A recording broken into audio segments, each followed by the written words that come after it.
this is Britt Caswell with another example video. In this video I'm covering example 4 from section 4-4 in the SavvasRealize Algebra 1 textbook. So in this video we are looking at inequalities with one variable and how they are graphed in the coordinate plane.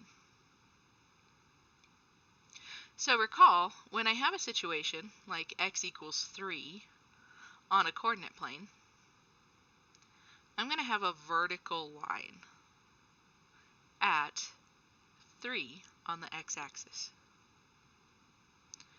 And so that vertical line occurs because our equation doesn't actually tell us anything about y. It doesn't matter what our y value is. So I'm going to end up, because that y value doesn't matter, with this vertical line here at x equals 3. Now I tend to like to write like that.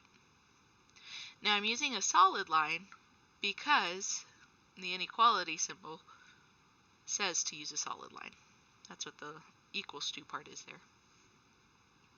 And then it says x is greater than that 3. So in terms of shading, I'm going to shade where all the numbers are larger than 3 on the x-axis. So I'm going to shade this way.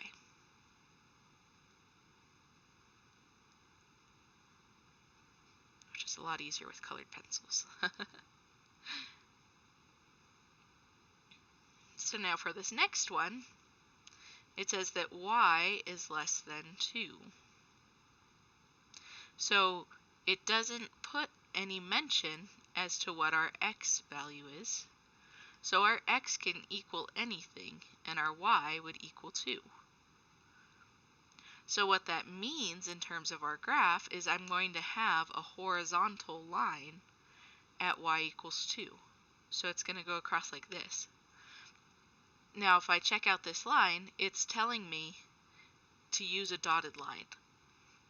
Okay, that's what that symbol means because there's no equality under it.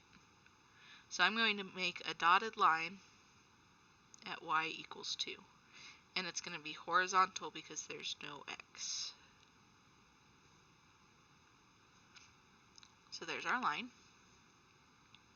And then the inequality says y is less than that 2. So I'm going to shade where all the numbers are smaller than 2 on the y-axis.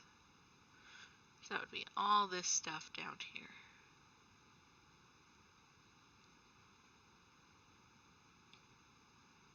And remember, it also includes these axes. It's just my pen overrides it, so I have to shade kind of around them.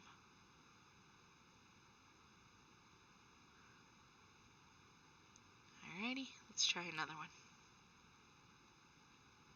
So now this one, again, it talks about y.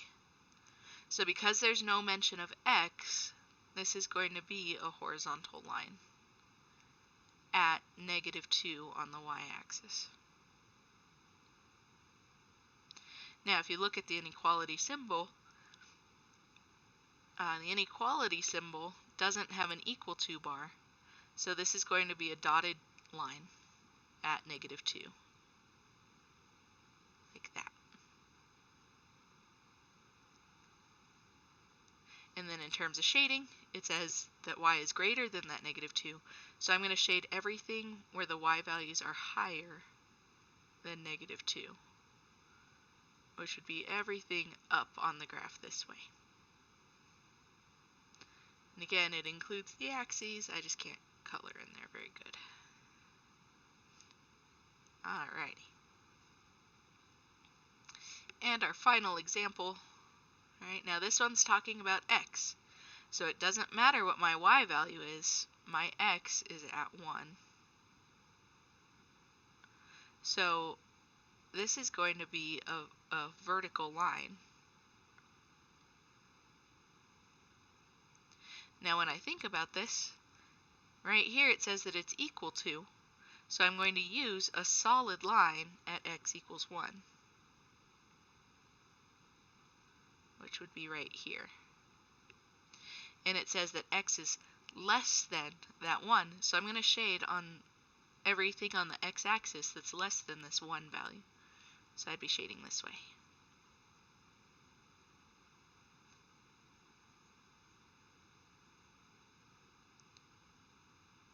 Alright, don't forget all this stuff that's between the axis and 1. Those are important too. Alrighty.